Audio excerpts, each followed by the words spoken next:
our shirt on Teespring. Hey folks, what's going on? A little real, little curious, not to know. So today I talk about this documentary mini-series on Netflix. It only has like 6 episodes. And the name of this documentary is McMahon, that came out in 2024.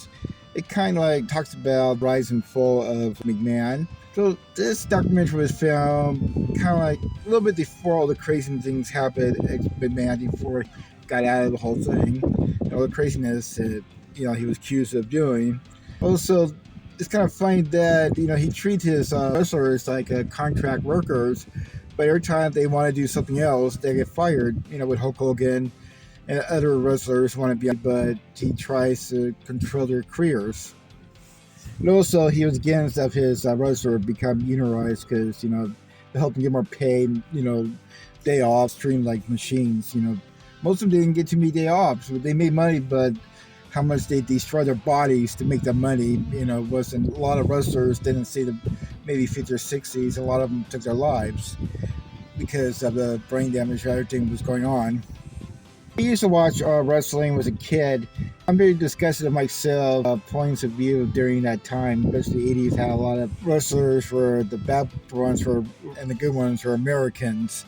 So I didn't really realize that the bigotry that I was growing up to was somewhat brainwashed to think that way.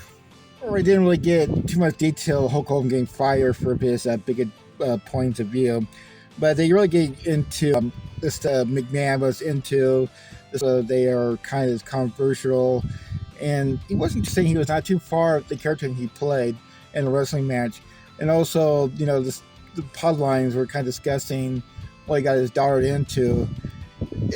I don't know. Sometimes it went too far, but it made money. The more controversial the character is, or the person is, or whatever wanted to be the storyline, the more money the people were into it. So it kind of made us Americans look like a bunch of morons in a way. So I mean, this is a great documentary to watch. You see how powerful men think they're too powerful. They can't fail, but this is what happens when you're at a level in life, and then nothing could hurt you.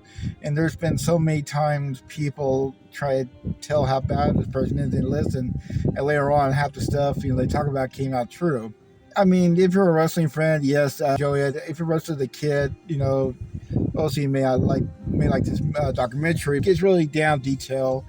What's really I like about Netflix about their documentaries, they do a really good job trying to get both sides of the story of this. McMahon, once again, he was really into the documentary. He didn't really want to talk about it, so but he maybe at this age of his life he wanted to.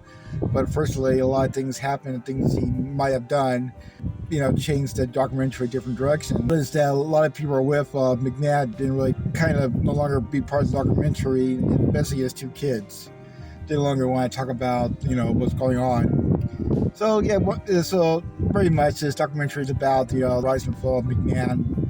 The kind of little details about his childhood and how he tried father proud of him, and later on his son tried to do the same thing. So can make everybody happy.